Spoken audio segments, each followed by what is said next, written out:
Show. I'm Wallace Red. I'm here with Omar Baruti, Talud El-Amin, Dan Claiborne, and Isaac Wooderidge. Give us a call right here at 901-452-3094. You may also call us at 901-324-7490. And we've got a lot of topics on the board today. Hey, critical race theory. I just heard some discussion about critical facts. And I like that too. We've got Juneteenth. And you know what? Whenever there's an issue, a new thing, a new development, you hear all kinds of talk about it. I don't like Juneteenth. I hate Juneteenth. Fuck you and your Juneteenth and your holiday, all that kind of talk. It ain't about nothing. It's just rehashing some old talk. But anyway, and that's, hey, and I like it. I like it. I don't like it. Dan said he doesn't like it, but I do. You know, so we welcome all. Hey, I tell you what, just give me a call and just tell me I don't know what I'm talking about. Call us right here. Get online. www.com. AM 1600. AM 730. RadioBox.com. Call us right here. 901-452-3094. Give us a call right here and give us your opinion about any of that. Critical race theory. Juneteenth. Give us a call right here. A new holiday, federal holiday, national holiday. But I've been hearing everybody is joining in on this holiday. Not just black folk. You know, the lady who did all that, the old lady, Claire, first name is Claire. Says she's 94 years old.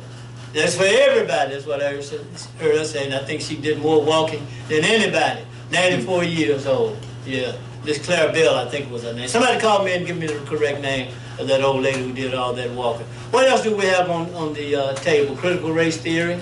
Oh, the 1619 Project. And so here's the question. Then Omar, I'm going to go to you. The question is, I see fear. Why is it under attack? Why are the white men jumping up and down, Ted Cruz and all those guys, just jumping up and down about critical race? Oh, don't teach it in the school. Oh, we don't need, oh. You just sit standing up there crying like a big old baby.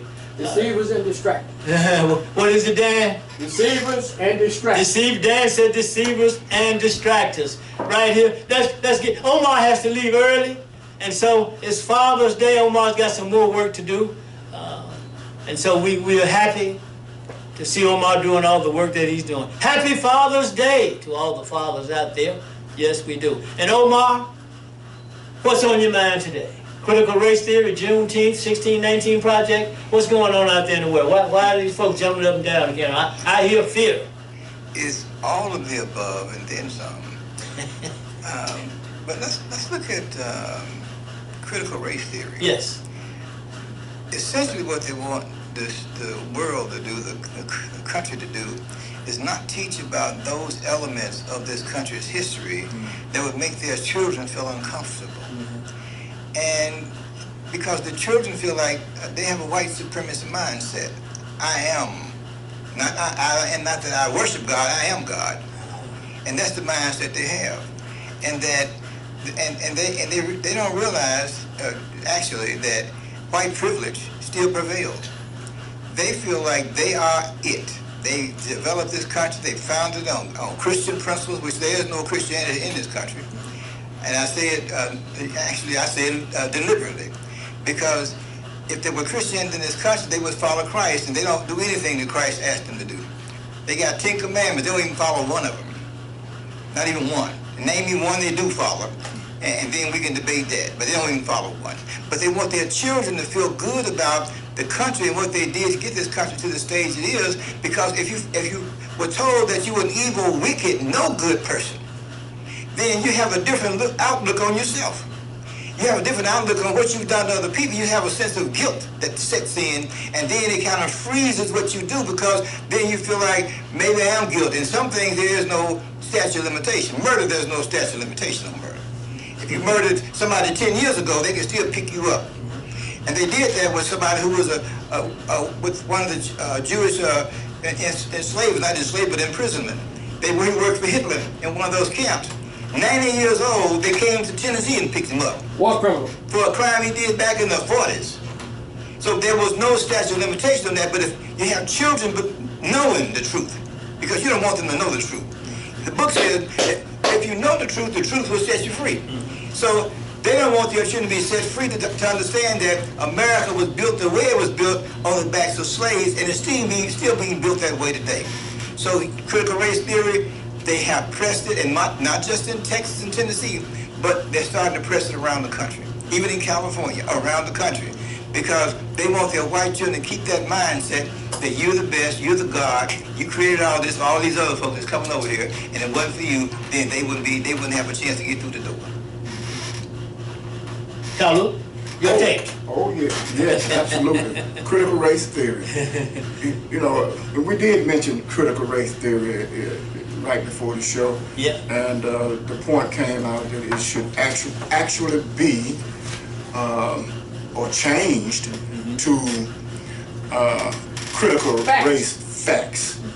Okay. And one thing that I found when studying this and reading all the material that Wallace, you passed me about it from Brother or Dr. Omar, is that the principles of the critical race theory or authors of the critical race theory, their principles are flawed in that it does not include non-Christian African Americans' contribution to a better quality of life. Correct.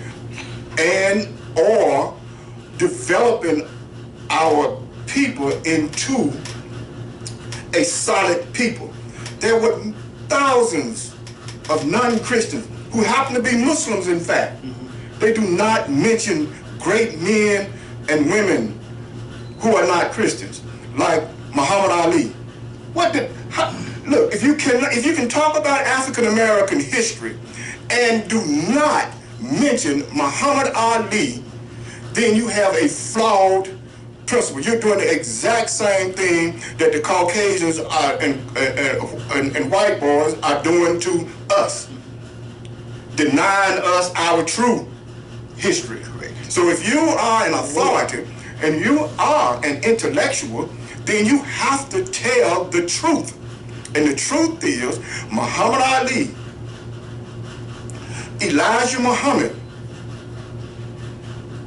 Warith Deen Muhammad, all of these men, and Clara Muhammad, all of these people contributed to the uprising of the African American people from the 30s, the 60s, the 70s, and they did not mention in their historical facts Malcolm Shabazz or Malcolm X.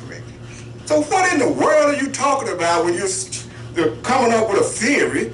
Well, I guess I may be going ahead of myself because a theory is not a proven fact. It's an idea about something. Okay, so, it's a concept. So understanding that, but the authors, if you're going to speak up, if you're going to throw names on the table as far as your research and finding, and you don't include everybody, then you are actually being counterproductive. You are actually waging a war against our people to satisfy our oppressors. And that's wrong. Tell the truth. Deceiving the truth. Deceiving everyone. Okay, Omar, back to you. What's your broader, since Kalu said that, what would be your broader analysis of the critical race theory? And one way to break it down is what is critical? Something is critical. Like you say, people in the hospital, he or she is in critical condition. And if you start talking about race, then race is a race. It is a competitive engagement, and a theory is incomplete. It is something that, it's an idea about something, and it's a form of development. So at this point, I'll say that the critical race theory is incomplete, that it can use more development. But I wonder, as I said before, why all these white men jumping up and down and they're so afraid of it and don't want it to be taught in school. So, and I go so far as to say, apparently they don't know what it is like we do. So we're sitting here at this table, and we're breaking it down, analyzing it, and putting it in reality perspective. But there are several individuals who put this together, and I'll name three right quick now because Omar has to leave. We've got Kimberly Crenshaw, Derek Bell, we're looking right at it, and Richard Delgado, and more. And all of these people are lawyers or they are activists. And it's a group, and they're calling it a movement. Omar, go ahead. You look like you're ready to go. You know, when I first joined the Nation of Islam, we talked about something called actual facts. Okay. We sure did. Yes. Actual facts. Yes. And I was visiting a friend of mine's house some years ago, and her child was studying, he went to Bartlett School, studying history. And I was trying to help him read and understand the passage, but the passage said that black people came over here on ships to help the Pilgrim build cabins. And as I looked through the book, that's the only place I saw us mentioned. They don't tell the truth. But let's look at the history they wrote about us and what they did. We didn't write the history. Some of us couldn't read or write. I think deprived from an education. But let's look at the history they wrote about us. The lynching of Emmett Till is not, critical race theory. It's actual fact. Yes. The enslavement of us on slave ships, where they raped us, where they beat us, where they tarred and feathered us, where they hung us, that's not critical race theory. Facts. That's actual fact. Come on, Omar. The fact that they chopped our foot off like they did in the movie Kunta Kinte, that was actual fact. Facts. We saw it. The fact that they raped our women in front of our eyes, that's actual fact. Facts. The fact that they deprived us of education, even when they said separate but equal, we went to inferior schools. That's actual fact. The fact that they freed us from slavery, but they didn't make us full citizens because we couldn't vote. That's actual fact. The fact they put us in certain parts of the neighborhood and they call it redlining, that's actual fact. The fact that they give us a chance to sit on the bus, they sit in the back of the bus, that's actual Facts. All right now. When you look at the actual fact, you ain't got no theory to worry about. The theory is gone. We're going to base no actual facts. Right. All right. All right, doctor. Here's my point of view. Critical race facts. That it may be incomplete. It may be a theory.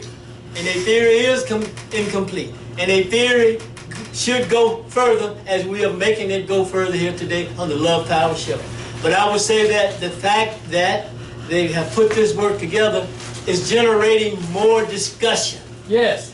Because the discussions, the debates had sort of died down, sort of died out. So this work is generating more discussion, even among us here at this table. And that's what I like about it. It is incomplete, but generating more discussion, causing people to raise up and talk more. It is even making the white man raise up and say, oh, no, don't teach that in school. And you were just talking about that. You were just talking about the young man you were helping teach, and you saw the history book. Yes. So those are lies.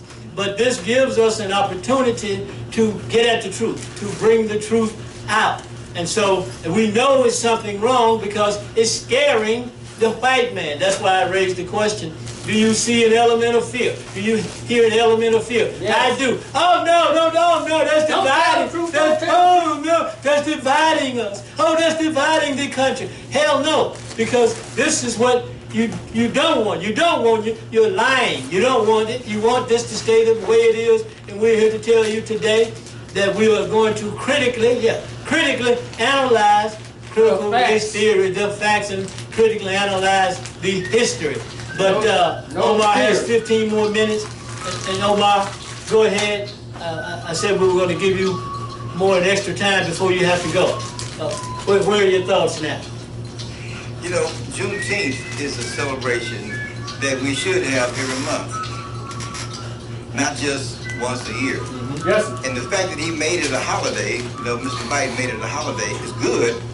However, we should have made it a holiday a long time ago and took off from work just so we could celebrate our own liberation. But we celebrate the 4th of July when we were still slaves. And we be bursting bombs in there, firecrackers, but we don't celebrate our own liberation. And even though we weren't actually fully liberated on Juneteenth, on the 19th of June, Right. because there were Indians who had slaves, some 10,000 of them the Cherokee, the Choctaw, the Seminole, and some others. They had slaves, and they didn't release their slaves till the spring and summer of the following year. Yeah. There were 2 states that kept slaves. Until they were paid. Until they paid. Until they were paid for the slave. Yeah. Then they were That's free. Exactly. And there were 2 other states that had slaves after Juneteenth, and that was Delaware and Kentucky. They kept their slaves for a period of time after Juneteenth.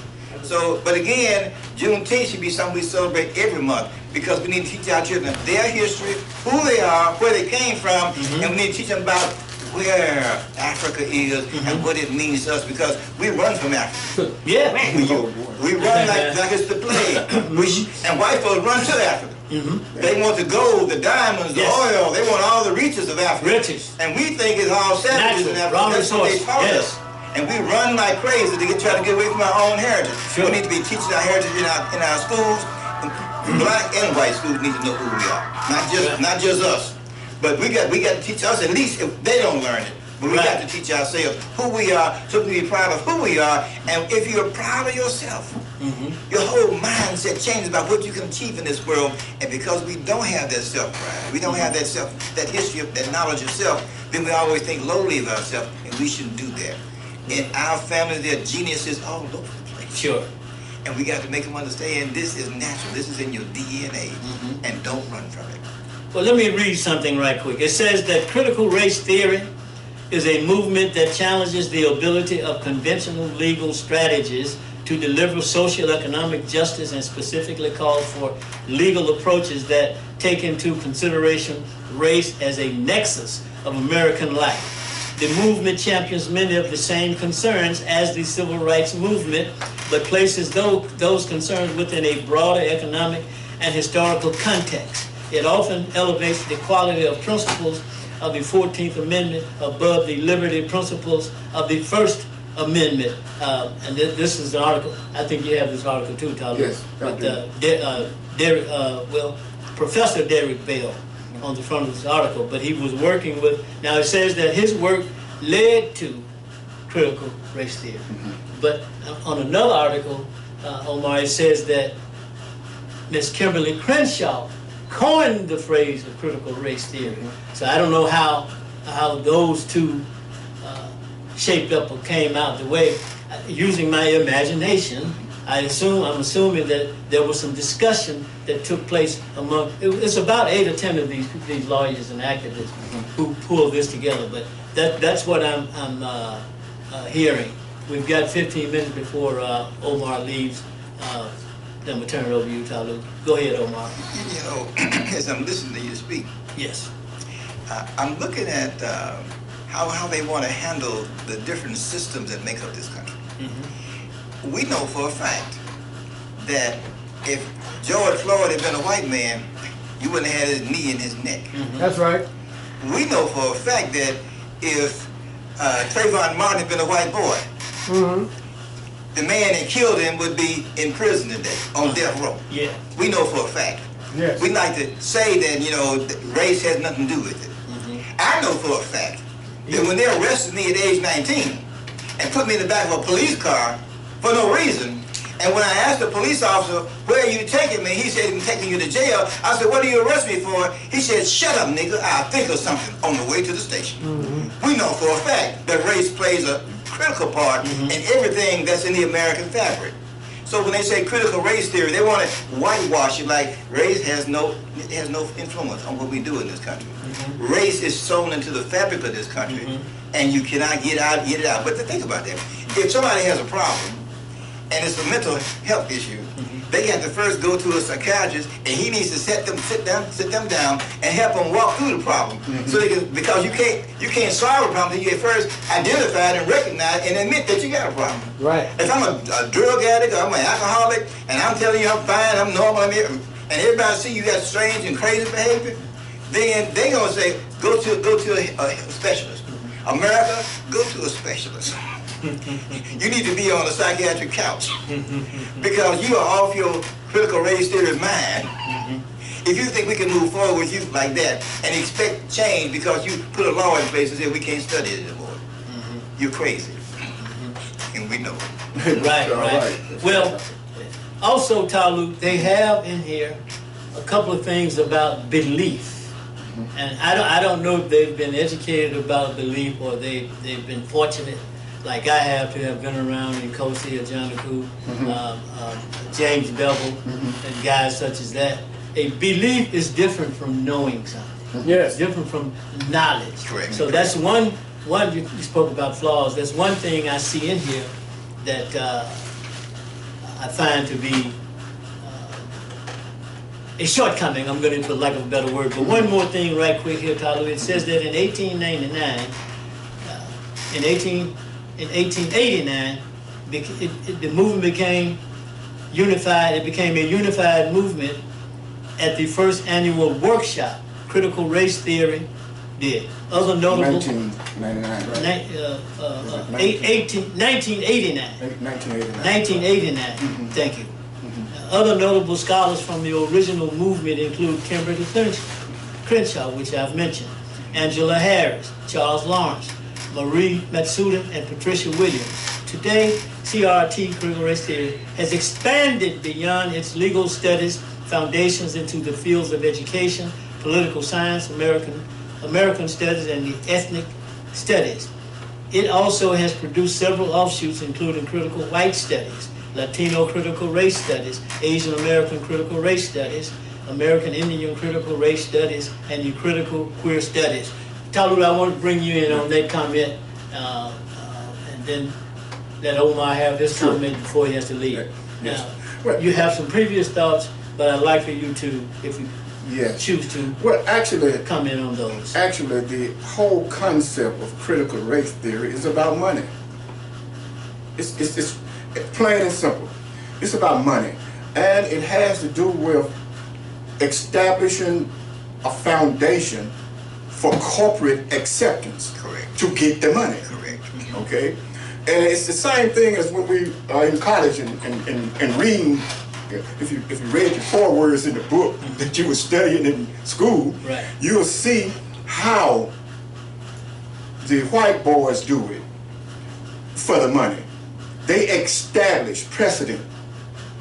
Okay? And so in establishing precedent, they quote or write about who started it, whatever it is, whatever subject it is.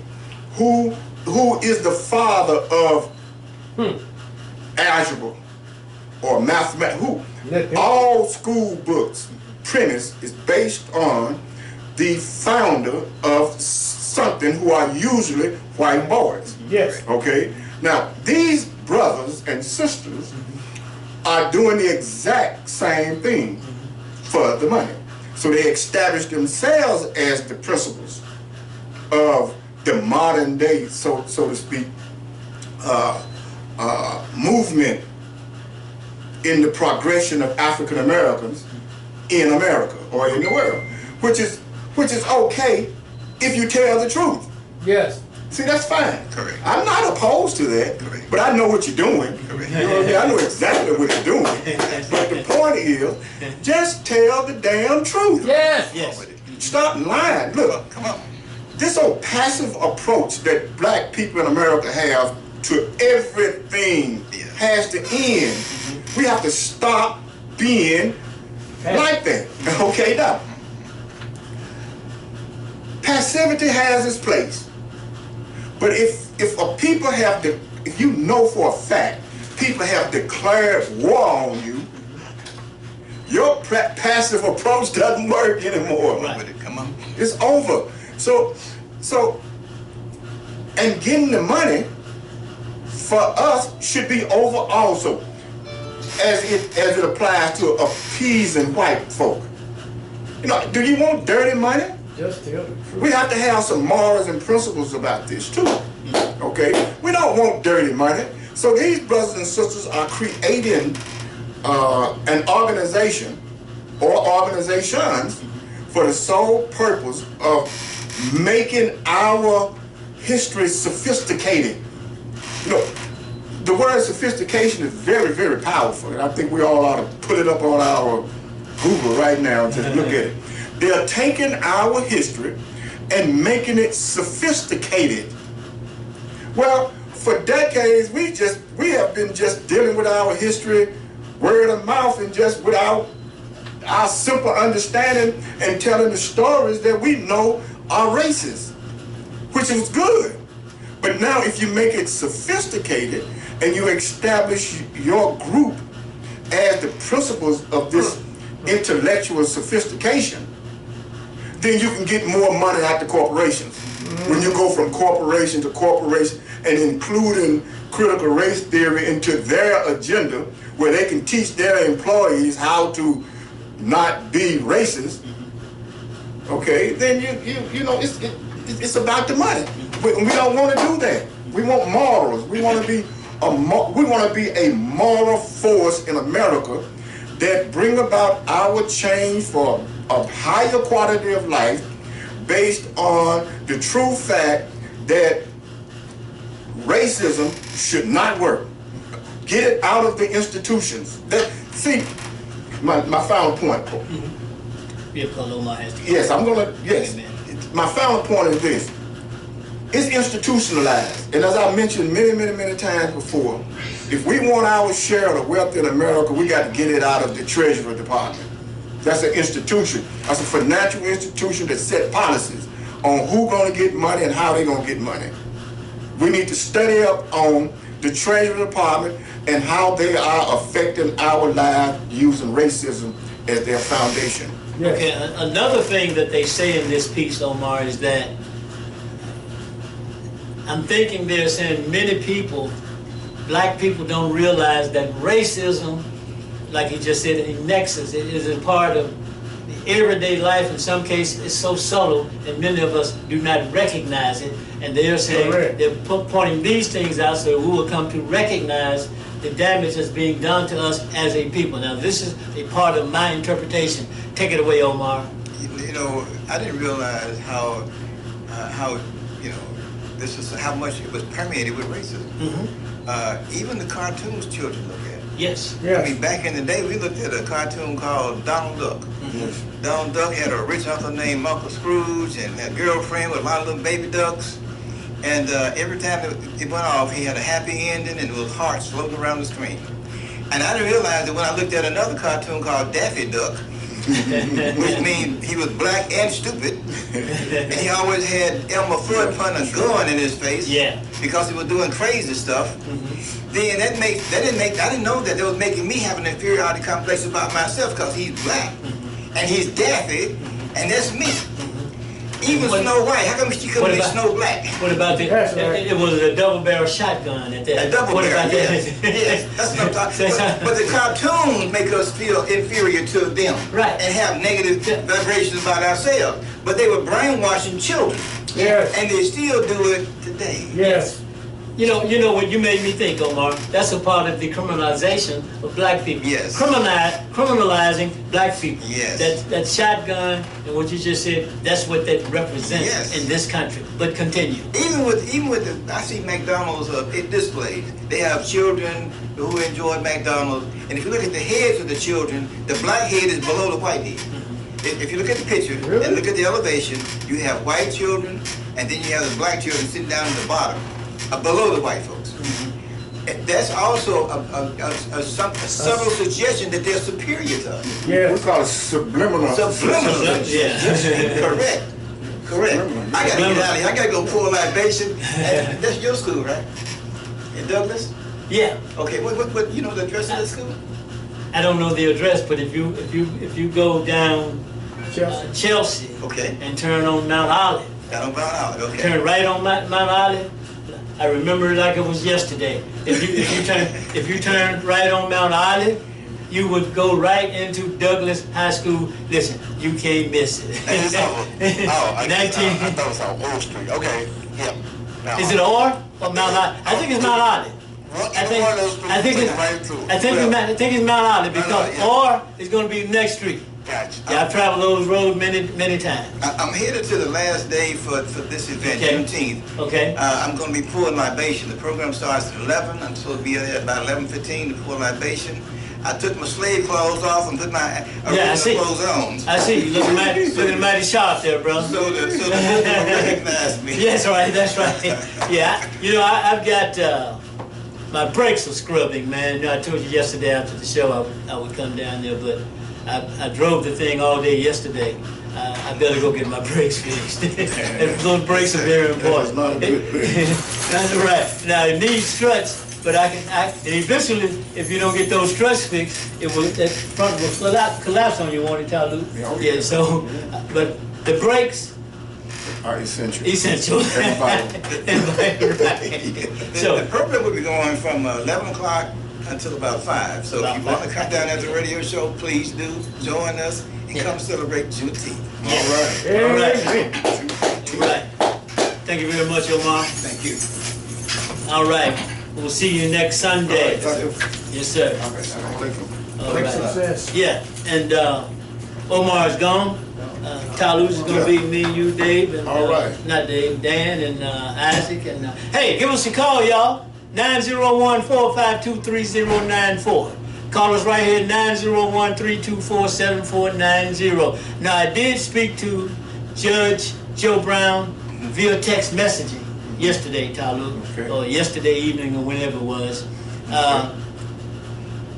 His perspective on the whole thing, he says, is it's nothing new. It's the same thing as the 60s movement doing black studies. Yes. It's the same thing, rebranded, rehashed, nothing new, same old stuff. This is what Judge Joe Brown says. Accurate. But here's my question. Does it generate more discussion? Does it generate more debate, Dan? Does it generate more energy? Yes. More interest? This critical race theory, does it do those things, Talu? More meaning a continuation, or more mean more quantity? Well, more quality would be the question. Well, let me do it this way. Okay. I used to shoot pool. I stopped shooting pool, and I lost interest in shooting pool. Not only that, I went back to shoot some pool, and I couldn't shoot as good as I used to shoot. I got you.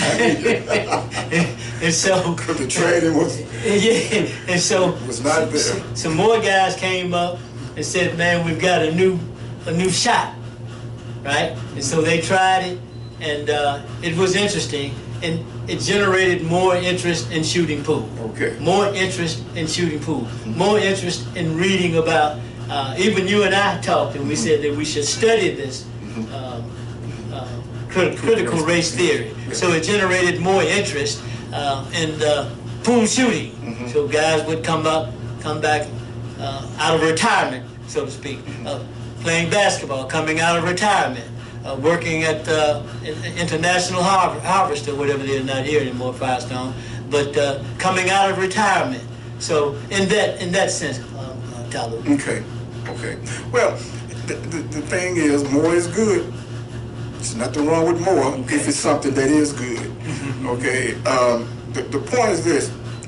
I'm not opposed to change. Okay. I accept change, and change is a good thing also.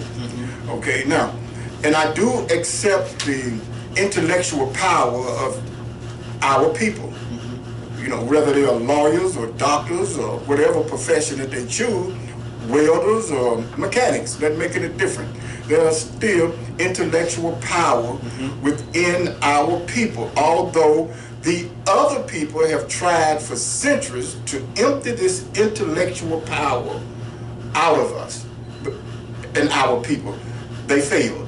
Yes. Okay, now, when I looked at these brothers and sisters who put together this theory, critical race theory, I see intellectuals.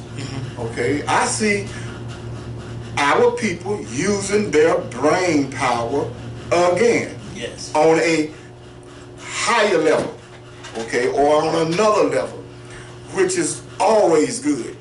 Now, my point and my idea about the critical race theory is, as we mentioned earlier, tell the truth. That's it. That's all. Just tell the truth. and include all African Americans, regardless of their ethnicity. Regardless of their background, academic level, regardless of their religious faith beliefs. Tell the truth. Many people have made contributions to our upcoming in America, or our growth in America. Many people. Do you remember, and I brought up Muhammad Ali earlier, who's world recognized individual during his lifetime. And now, do you remember when he refused to enter the military? Yes. Do you know that was revolutionary? That no one had ever stood up to the white boys To the government. like Muhammad Ali did. Not Malcolm, not Elijah, not anybody, but Muhammad Ali did. Okay, and he took a blow for that, a tremendous blow. Yeah. And he survived the blow. Well, what did that do for us as black men on this Father's Day? That caused us to realize that if you truly believe in something, stand up for it. Yes. Whether it takes your life, stand for it. Yes. Okay? He showed us, Muhammad Ali showed us how to do that. Okay? Malcolm. What did Malcolm do for us? Malcolm showed us that if you put your mind to it, and you approach things from an intellectual level, okay, and start being, and move away from being thuggish, pimps and whores and all that, move away from that, develop your mind, the world will recognize you for that. Yes. Now, you can't include those people in your critical race theory foundation. I mean, look, it's the foundation that I'm talking about. It's not what's going to be built on it so much. If you don't include people like that on your foundation, what do you have? You have a weakened foundation. And anything that you build upon it is subject to fail, because you're going to be scrutinized and analyzed in the future. And then your prejudiceness and your bigotry is going to show up. Okay. Yeah.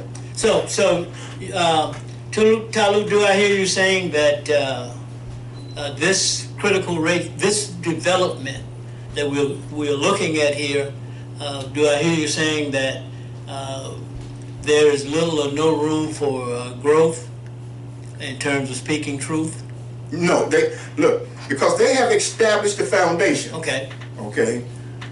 And what I read, I don't see any alterations. Okay. I see a group of people, intellectuals, Yes. lawyers and doctors and PhDs, Yes. who got around the table, or the convention, whatever you want to call it, and they put together a foundation for critical race theory. In their limited mindset, they were not broad enough in their thinking to include all black Americans. They only mentioned certain black Americans in their foundation and in their development and their historical findings. So they did historical research too. And in their historical research, they overlooked non-Christians, which is wrong. Okay. Well, let me read this. Here's something else so that I will get it right and say it just like they said it. I will not interpret it. I will read it the way they wrote it here. Sure. It says that, and I said that when you start asking what something is, you get more than one meaning, more than one definition there. Okay. It says, here's the question: what is critical race theory? So that's the second time we've taken a look at that in these documents. It says that critical race theory, sometimes abbreviated to CRT, is an intellectual, like Talut said, intellectual approach to looking at U.S. society with a belief that racism is at the core of its laws and institutions. There the word belief is again. If racism is at the core, they said, is at the core of its laws and institutions. Now, it is a fact that this is true. So therefore, in that sense, I will agree with Talud on that. They don't need the word belief in here, in that sense. You see, because it is a fact, and we've lived it in this country, that racism is at the core of its laws and institutions. We know that to be a fact. Yes. And otherwise, that's why you see us still fighting. Now, we're fighting because we're here on the radio, and that's the way we do it, speaking truth and facts as we know them. But there are others out there, the younger people out there, and some older people too. And I don't mind getting back out there, getting in the march and protesting. Been thinking about it, and probably will do it. But that's why you see black people and others constantly fighting. And one thing I wanted to speak to before Omar left is that Joe Biden gave us that holiday, and I question that because Biden did that because of protest, because of fighting, and so who knows what else is in his mind? In his mind, he may be saying, I'm kind of old and I might get killed. I'm just projecting here, and therefore I'm going to do all I can for black people, and therefore I'll probably be noted as the best president ever, especially for black people. But any person who signs off on these laws, they're not signing off on them because they wake up and say one morning, I'm gonna do all these things for black people. No, they wake up and they see a fight taking place. And that's why they sign off on these laws. Omar is gone. He's still thinking about the show. I'm still thinking about Omar. Omar, you know. Omar's still here. He's still here, right here in spirit. When I look to the left, I still see Omar sitting in the chair next to me. But Talud, those words that I just spoke, can you add something to those? Sure. Or take something from them? Either way, I don't know. Yeah, give and take. Yes. That's what it's all about. Yeah. Give us a call right here, y'all. 901-452-3094 or 901-324-7490, and we go back to Talud El Amin. Well, during my life cycle, well, it's not a cycle yet, but during my life, I've known this as a fact. Okay. White boys are always over our heads. Okay. Okay. And we allow them to be over our heads on everything. There's always another meaning behind it. There's always something more powerful in it that we simply just jump on the bandwagon for emotionalism. We want some feel-good stuff. Okay. We feel good. So talk about what we should do to address that issue. Yeah. Actually, I'm going to do that, but this is what I want to lay the premise on. Go ahead. It's about money. Okay? It's just like LGBTQ, VRSYZ. Okay? It's about money. Okay? Everything in a capitalist society, and I've said this 1,000 times on this show, is about money. Everything, your marriage, your death, your life, your education, I don't care where you go with it, it's about money. It's called capitalism. Juneteenth is about money. Some white boys somewhere have calculated They can get some money. how much money they're going to get out of the emotionalism of the Negro people. That's right. Does that include groceries, like grocery stores? Man, you're going to have Juneteenth ice cream. You understand what I'm saying? So wait a minute. So the grocery stores are going to profit. They already profit for Father's Day. Sure. Not too much. Yes. But profit for Juneteenth, which means that everybody going to be trying to go get ribs and all that. And also, so we do Juneteenth. And then, hell, we're going to make money on the 4th of July because they know Negroes going to celebrate that too. Well, wait a minute. Somebody talking to That's Hakeem trying to get on. Oh, is he? Yeah. Let's bring him on. Come on in, Hakeem. Hey, I want props. Hey, son. All right. Happy Father's Day. Oh, man, you bring tears to my eyes, man. We love you. We appreciate you. I just wanted to make a real quick comment, real quick about what a colleague said of mine. A colleague of mine posted on social media the other day. Okay. I'm gonna read it out what she said. She said, "Was I supposed to be happy about a holiday I've been celebrating most of my life? Juneteenth acknowledgement isn't a federal action without reparations, pay me in equity. My ancestors worked as free labor for 400 years, then worked as slaves another 2 years after the Emancipation Proclamation went into effect in 1863 to be freed by military order in 1865. It's never enough. It would never be enough. Write the check, pay me in equity. I said what I said." So that's my take. That's kind of how I feel on the Juneteenth. Okay. So y'all can break that down. I'm gonna leave y'all with that. Okay. So you- I I take it that you and your colleague are in agreement. Yes. Yeah. I mean, I recognize what Biden did. I appreciate that what he did, but you can think about it. You know, it's not a federal action without reparations. So you're saying they have a Pay me country? in equity, pay me in land, pay me in real estate. Yes. Paid I don't True. need a holiday. Absolutely. I understand. Yes. That's I- my take on it. Well, Now it's becoming a capitalist thing with Juneteenth, like y'all saying, they making money off of it now. You know, it's cool going around, it's celebration, you know, so pay me in real estate, pay me in equity. That's all. Yes. I hear you, son, and I tend to agree. But I was going to say that you know, black people or African Americans are doing a lot more than we know they're doing, and we're just not hearing about it. Yes. This is a capitalist society, and we're talking about money. You're absolutely right. So should we get in on some of this work? Should we make our own Juneteenth T-shirts, caps, Yes. cookies? Yes. We've got some Juneteenth cookies. You know, you got Freedom and, cookies. hey, and like you said, son, in your real estate, you got cribs for sale. You got 101 problems, but cribs ain't one of them. You got all right, son. All right, thank you very much. And happy Father's Day to you, son. Happy Father's Day. Until the rest of them, I'm coming that way after the show. All right. Thank you very much. And that was Hakeem Love Red, everybody, my son. All right. And so he said, pay him in equity, Exactly. pay me in land.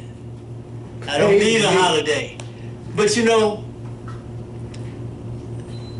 customs, costumes, celebrations, festivities is something that human beings do.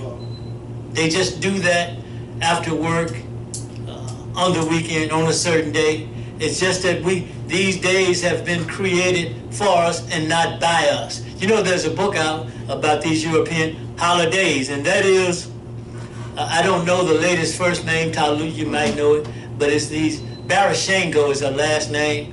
Boy, she tears these European holidays up, you know. So is this a European holiday, or is it a black holiday for black people? And so I think as we go, we should examine this Juneteenth thing critically, like we're examining critical race theory, including with the 1619 Project. Now that's my take on how we should do it, but we should get out here and get this money. You're right, Talu, and thank you for calling, son. He's right. Equity, land, real estate, that's what he does in San Pablo, California. All right. I was hoping he could play his song, but maybe we could hear his song next week.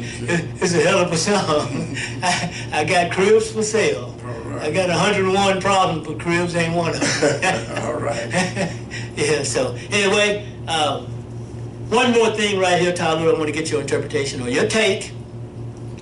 It goes on to say that race is a social construct that does not have anything to do with biological differences among people, including differences in intelligence and physical ability.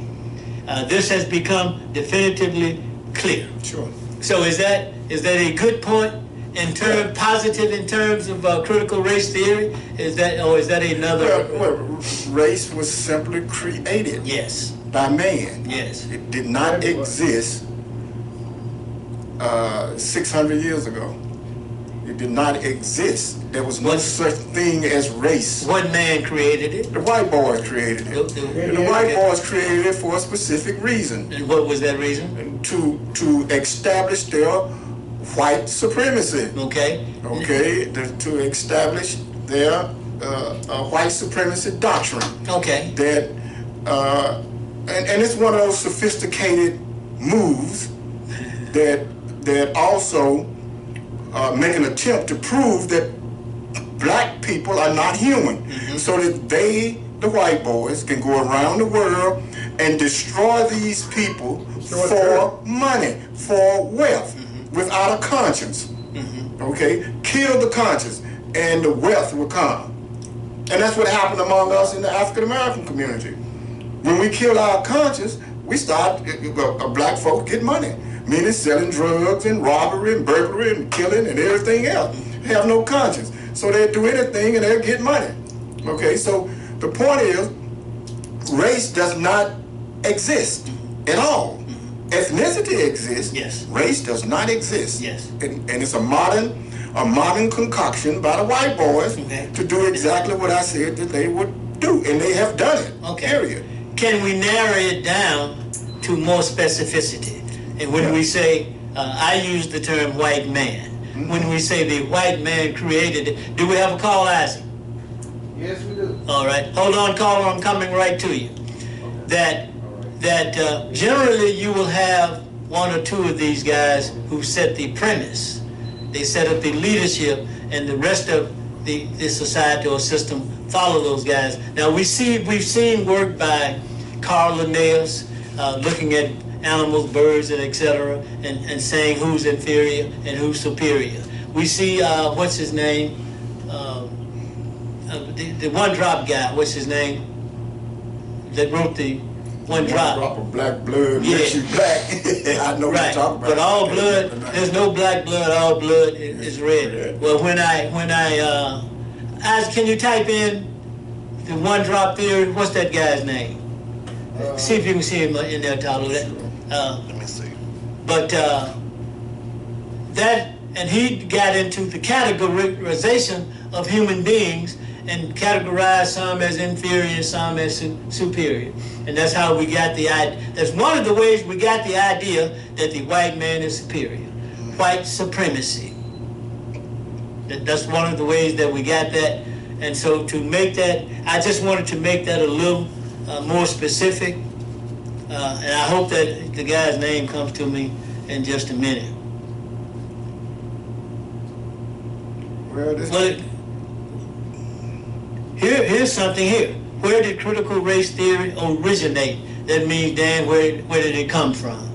It says that critical race theory traces the legacy of racism in America through slavery, the civil rights movement, and even the Black Lives Matter movement of today.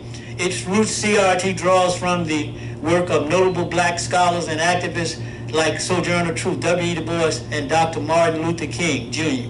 In the current form, CRT developed in the late 70s when the civil rights movement of the 60s had stalled and many of its gains were being rolled back.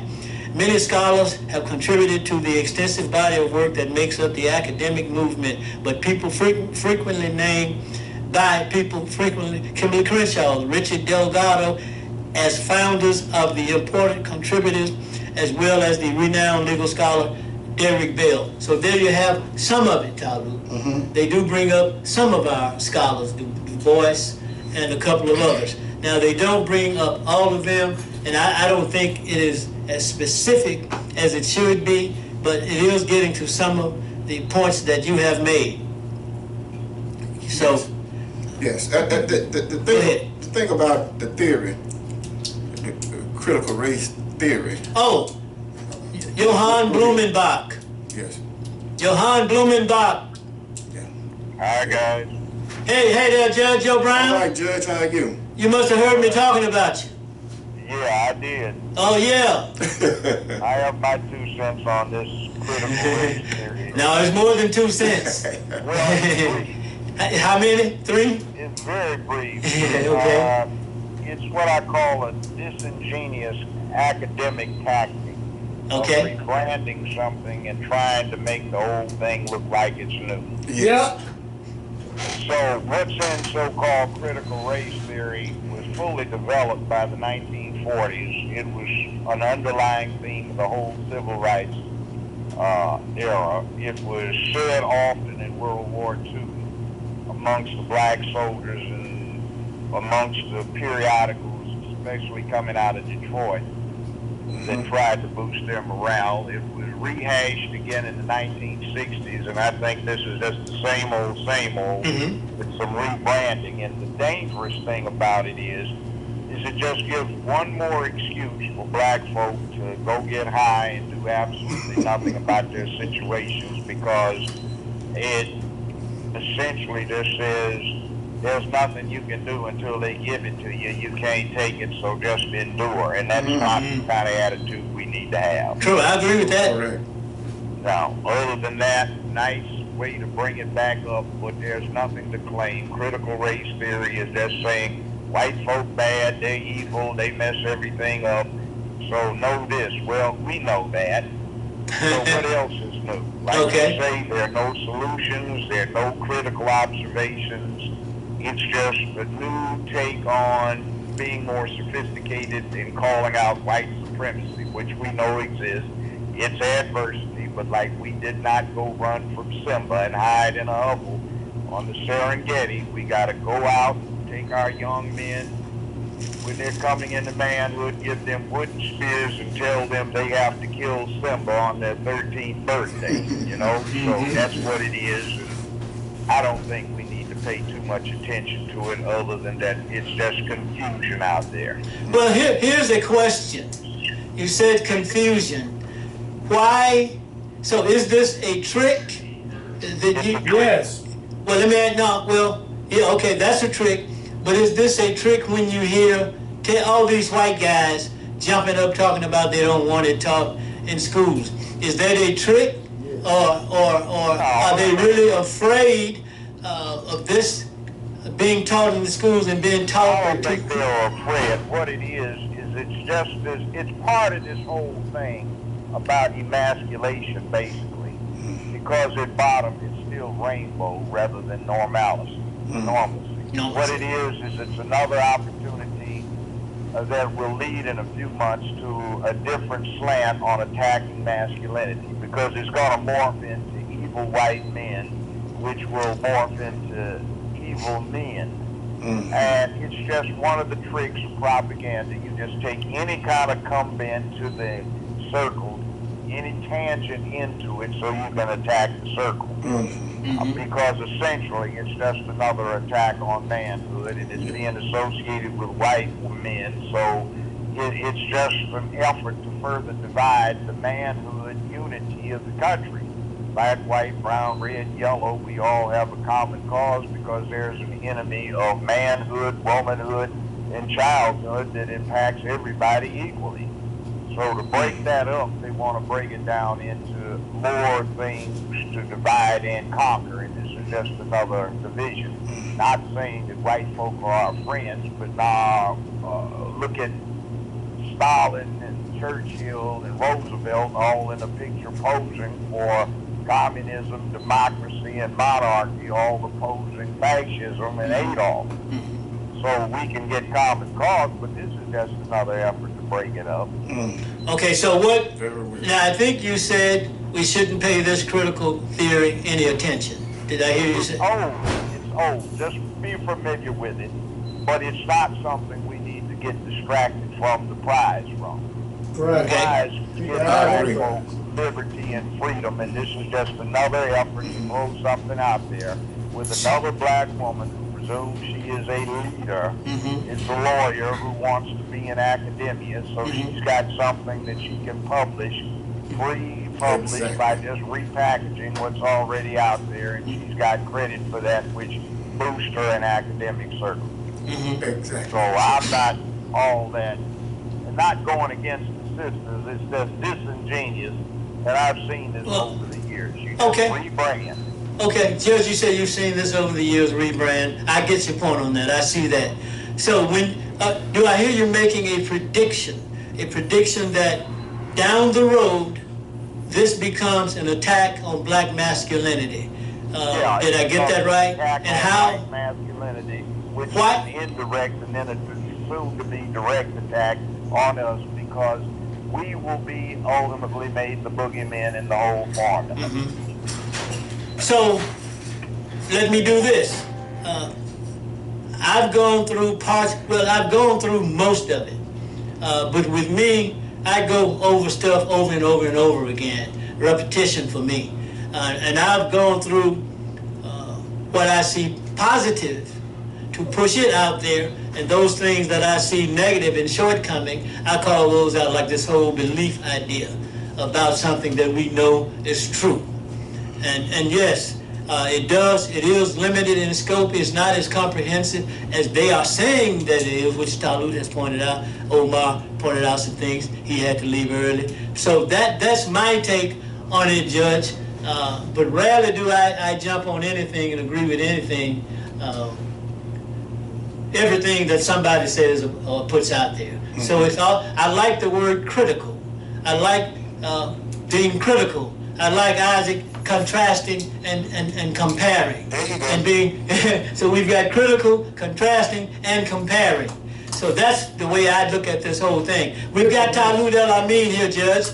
I want to go to him and then see how the two of you engage. Go ahead, By Talud. the way, happy Father's Day. Oh, happy Thank you. Father's Happy Day to Day. you too. Yes. Happy Father's Day, Judge. We thank By you. the way, we have this dilemma, a message for Father's Day. Do what you can for the ones you love, even Yes. if it's not all you should, because circumstances prevent it. Don't allow it. I agree. Yeah, but be father for the many, because Yes. when you do that, it'll spill over onto your own. It will. Well, I've been fortunate, as I've said on this show here. In the past, I've not been the greatest father, but when you know better, you can do better. And that's why you heard my son call in, and I've done better in my later years. So All right. he called in for everybody. Go ahead, Judge. No, let's take Talud. Yeah. Well, I mean, I've established my premise for the critical race theory concept and ideas, and I think Judge and I are in somewhat agreement, okay, on some of the points and principles of that unfortunate work. And I'm calling it unfortunate because those brothers and sisters were narrow-minded, and again, they did not include all African Americans. They just took a select group and put that select group into their foundation and findings and concocted this new intellectual property that we're calling now CRT. But the thing is, when people do things like this, and if you remember this seminars, the concept of seminars was big in the 80s and the 90s, right? And it was all based on the fact of taking any kind of information. Doesn't make any difference what it was. It could be weight loss, it could be real estate, it could be beauty, it could be anything, okay? And package that information into booklets and then put some sophistication around it and sell it. Yes. And many people made lots of money selling seminars of all kinds. And they're still doing it today. Well, this is the same type thing. This is a technological era. And it's not complicated to make something sophisticated anymore. It's not complicated to build an ideal and sell it to the multitude, so to speak. It's not difficult to do at all. In fact, but the point is, tell the truth. Tell the truth. That's it. Just tell the truth. And we have. You know what else? Oh, go ahead, Judge. Brother Luke, 100%. You know what else? It has a high danger of becoming another BLM. In other words, it started good, concept of Black Lives Matter, and it just started a movement to pimp black people. Yes. And Okay. that's Wow. we don't need this kind of sloganeering, because the slogan is not saying rise in revolution. It's not saying rise up in demand and take what is yours. It's not saying surge to the forefront and take control of your destiny.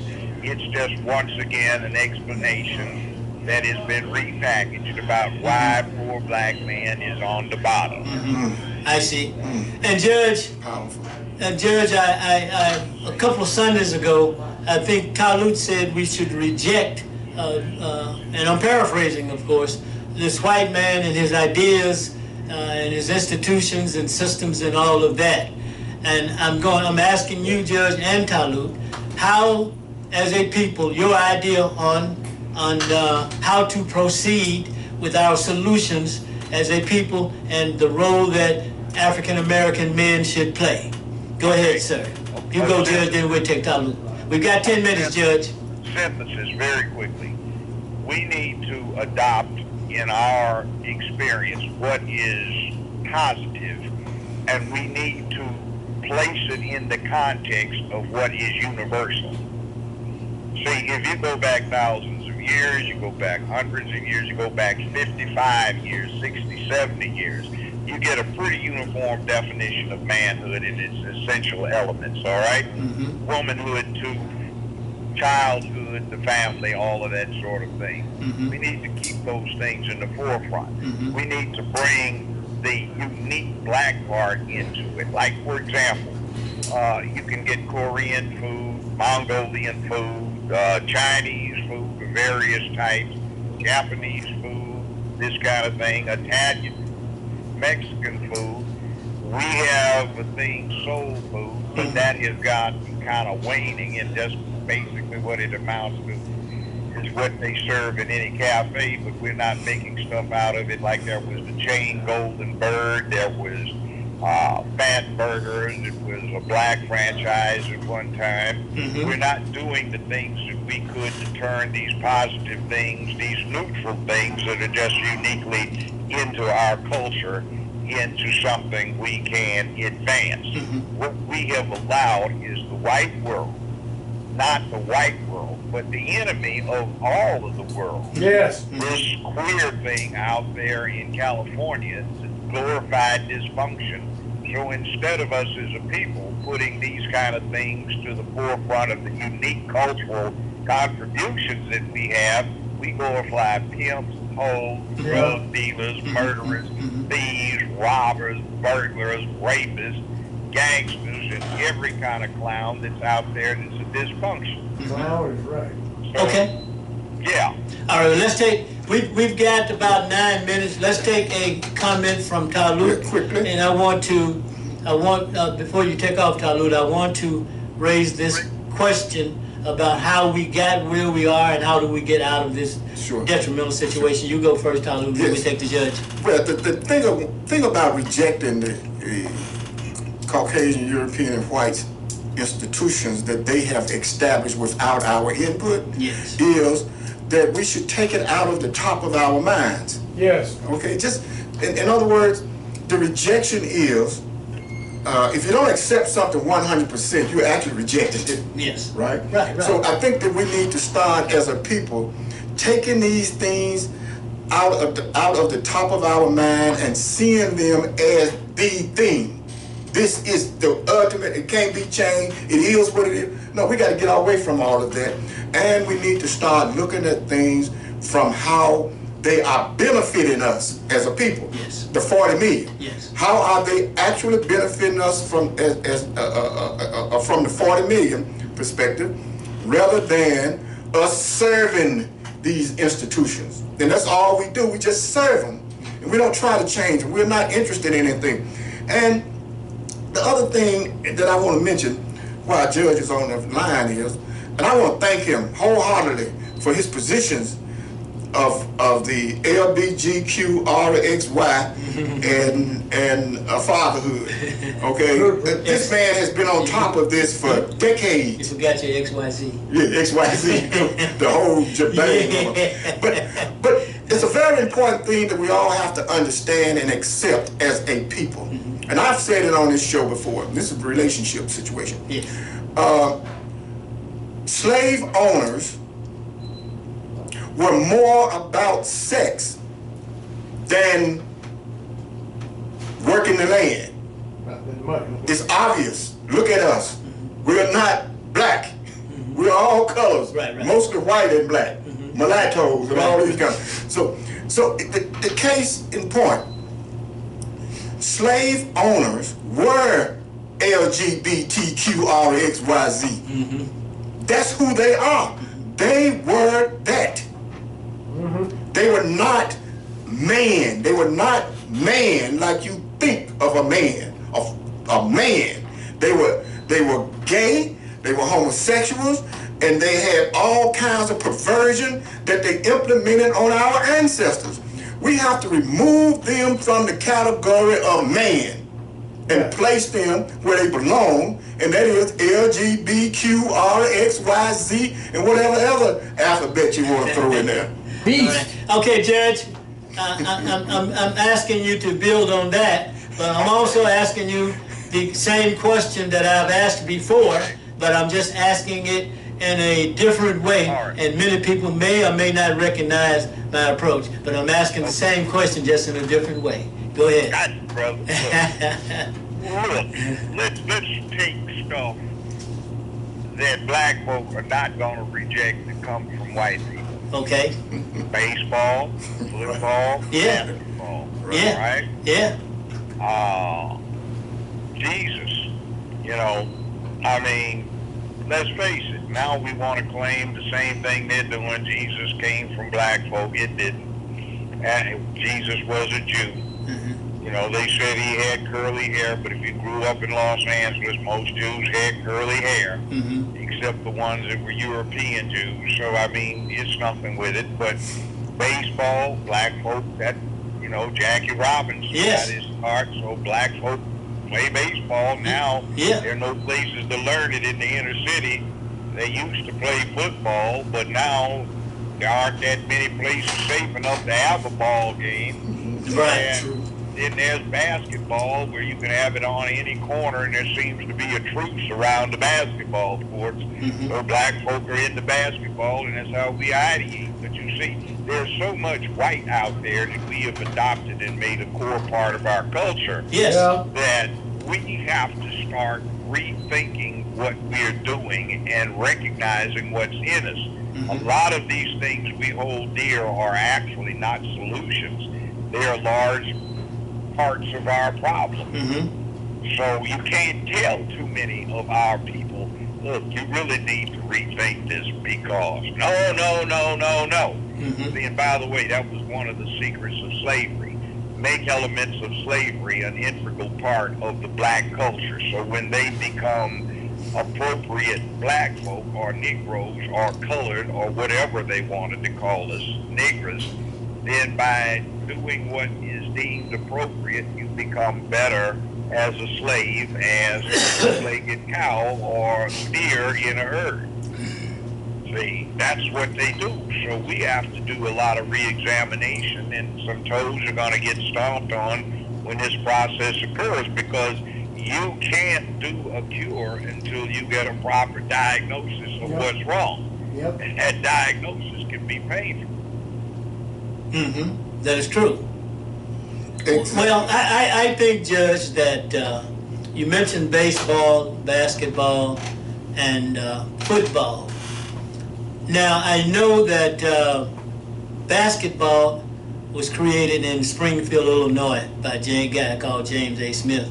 And you're right, mostly white. And it was cold and they needed a game to play inside, so they cut out the bottom of a basket, like a basket that you haul peaches, tote peaches in, carry rather, and apples and all, and that's how that particular game got started. I forgot, we looked up football and baseball and forgot that, but in a way, a lot of this stuff is just human, Judge.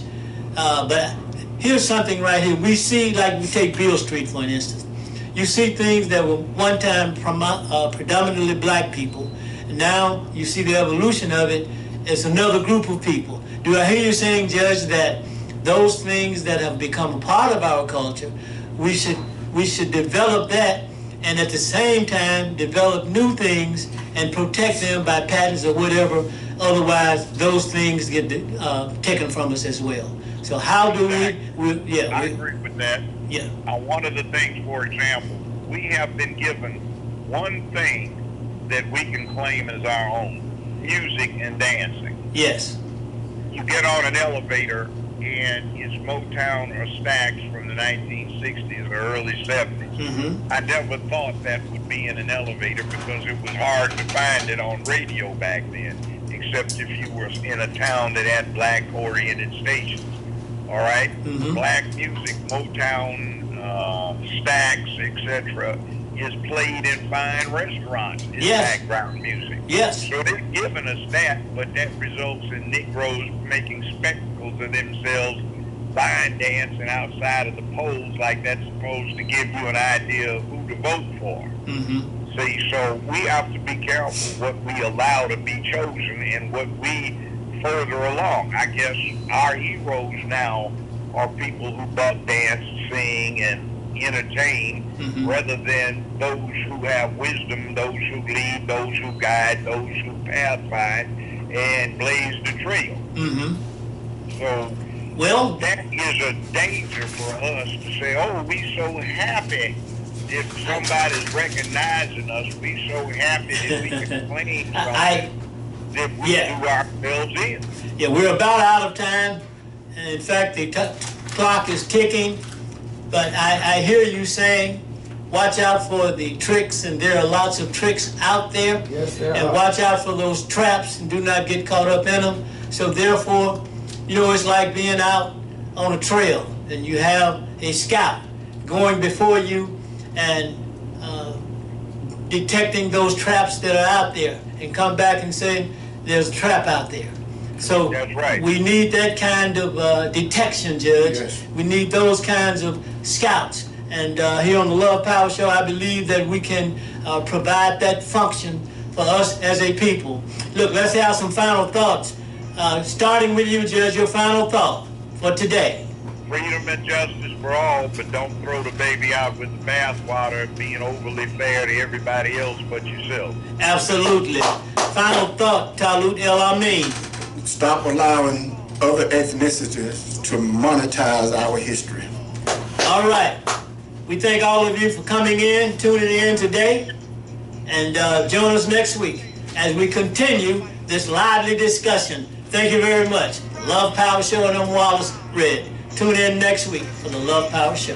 How's my child? I said that I've been studying hard all day. Ladies and gentlemen, thanks for tuning in to the Love Power Show with Wallace Red, Omar Baruti, I don't know if it's Talut El I Amin, think I saw you with me. and Yeah, sometimes Joshua Brown. I saw Yeah, you. his take on it as well. Coming up next, we have some more voices. They're around the corner. good. None other than you'll find out what ADM stands Thank for. you once You'll again, find brother. out what all this great stuff stands for. Coming up This is back to with my the brother. voices of you have 800 WNUA. Wait, what you got there? Well, how do you intend to gain possession of this land that you want, and how do you intend to get there? That's Father's Day to you. That's a good question. The contribution that the black man gave to this country, which amounts to 310 years of slave labor, for which we have never been given a dime cent, places a burden upon the American white man today, for which the government since we can live in peace together, mixed up on this continent. Yeah, I remember him. Dr. Red. Yes.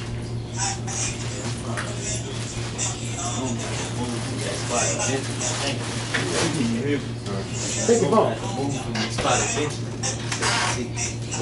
Hands are full. I got you. I got you.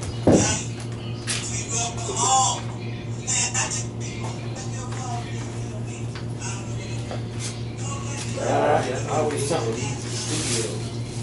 So the boys can try to do things like that.